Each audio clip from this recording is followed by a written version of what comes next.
Hello everyone, welcome to a second in a series of short videos on my street photography experiences. In the 13 years I've been doing this, there's been some surprises, and several years ago a good friend asked me a question I had some trouble answering. My name is Brian Carey, welcome to Photography and the Creative You.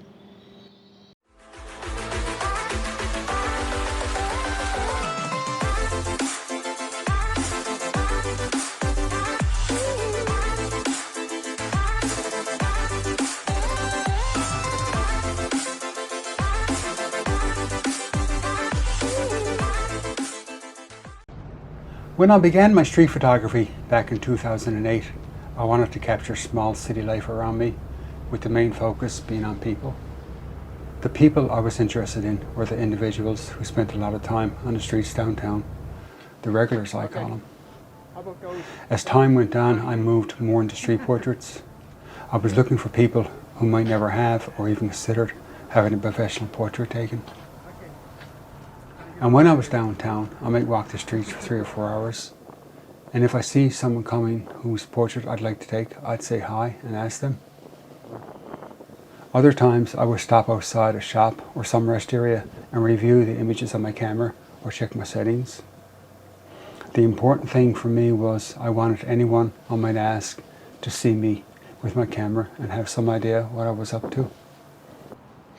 Back in 2014, I was at a good friend's house and he'd been following my work for some time, and he asked me, of all the people I photographed, how many give me some grief. And up to that time I photographed over 500 people, but I had trouble answering that question, and after giving it some thought I could only think of 4. There was one man I believe was on some sort of substance. There was another man I think had some mental health issues. I can't say for sure. I couldn't say then and I can't say now, but there was something off. And as I mentioned, I usually tried to make sure that people could see what I was at or see me before I asked them. And I made one mistake one time. I asked this woman if I could take her photo, and basically she wasn't very happy about it. She called me a few names and left. I'm sorry I asked her. And then there was Tom. I'd seen Tom around for a number of years, and I knew he could be aggressive, and I thought maybe he had some mental health issues. One day while making my rounds downtown, I could see him coming, and as we approached one another, I said hi. I told him I was taking some street portraits, and I asked if I could take his. His reaction was to draw back as if to strike me.